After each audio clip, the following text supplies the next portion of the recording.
آج کی بات کرنے کا تو اب وقت آیا ہے، اس لیے کہ معراج کا سارا واقعہ تو مسجد اقصیٰ کے گرد گھومتا ہے۔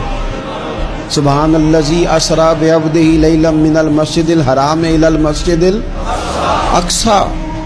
حضور نے معراج کی رات مسجد اقصیٰ میں نماز پڑھائی تھی، اور ایک بار پھر سے طیبہ سے فلسطین میں آ، راستہ دیکھتی ہے پھر مسجد اقصیٰ تیرا۔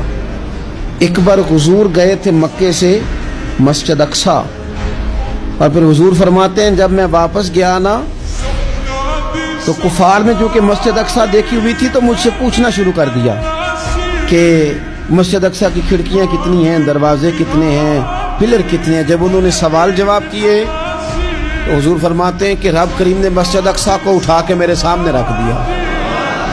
میں دیکھتا جاتا تھا، بتاتا جاتا تھا، کہہ لوں بات کر لوں۔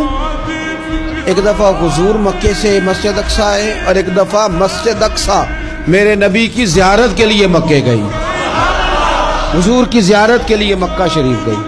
اور میرے نبی تو صرف کسی چیز کی طرف ایک دفعہ دیکھ لیں تو وہ رحمت کے پھول کھلتے ہیں۔ مسجد اقصیٰ کی طرف منہ کر کے 17 مہینے میرے نبی نے نماز پڑھی ہے۔ مسلمانوں پتہ ہی کوئی نہیں، ہماری خبریں ہی اور ہیں، ہمارا درد ہی اور ہے، ہمیں پتہ ہی نہیں بم کہاں برس رہے ہیں، ہمیں یہ خبر ہی نہیں۔ اور میں اس دور میں تقریریں کر رہا ہوں جہاں سوتوں کو جگانا نہیں پڑتا، جاگتوں کو جگانا پڑتا ہے۔ سیانے لوگوں کو سمجھانا ہمارے ذمہ لگ گیا، کیا کرے؟ اس قوم کو سکھانا پڑتا ہے جسے پتہ سارا ہے، لیکن جان بوجھ کے آنکھیں ہماری بند ہیں۔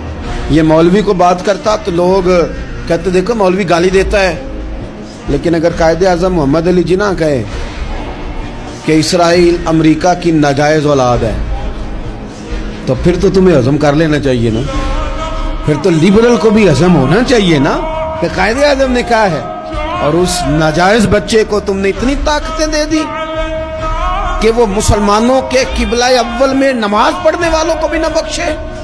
کہاں گئی تمہاری وہ انسانی حقوق کی بڑی بڑی تنظیمیں، کدھر گئی؟ اور میرا پاکستانی میڈیا سے بھی سوال ہے، چند دن پہلے سیالکوٹ میں ایک واقعہ ہوا، ناانصافی ہو گئی جی، ناانصافی ہو گئی جی ایک بی بی کے ساتھ۔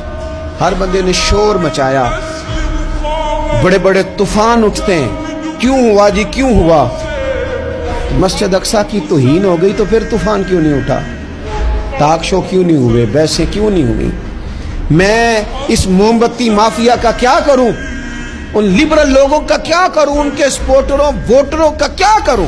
ان سیاسی جماعتوں کے کارکنوں کو کیا نام دوں کہ جو ان فضول بحثوں میں تو وقت ضائع کرتے ہیں، اور وہ مسجد اقصیٰ اس کے بارے میں میرے نبی پاک صلی اللہ علیہ وسلم سے ایک صحابیہ نے پوچھا تھا، یا رسول اللہ مسجد اقصیٰ میں نماز پڑھنا کتنا کو بہتر ہے باقی نمازوں کے مقابلے میں؟ تو حضور نے فرمایا 1000 گنا بہتر ہے۔ بی بی عرض کرنے لگی سونیا میں جا تو نہیں سکتی، دل بڑا کرتا ہے۔ حضور نے فرمایا جا نہیں سکتی تو وہاں تیل ہی بھجوا دے، جس میں حاضری لگوانے کی حضور بات کریں جس مسجد میں۔ اور نبی پاک علیہ السلام نے فرمایا خاص کر کے سفر کرنا ہوا تو 3 مسجدوں کے لیے کرنا، ایک مسجد حرام بیت اللہ کے لیے، ایک مسجد نبوی کے لیے، اور تیسرا مسجد اقصیٰ کے لیے۔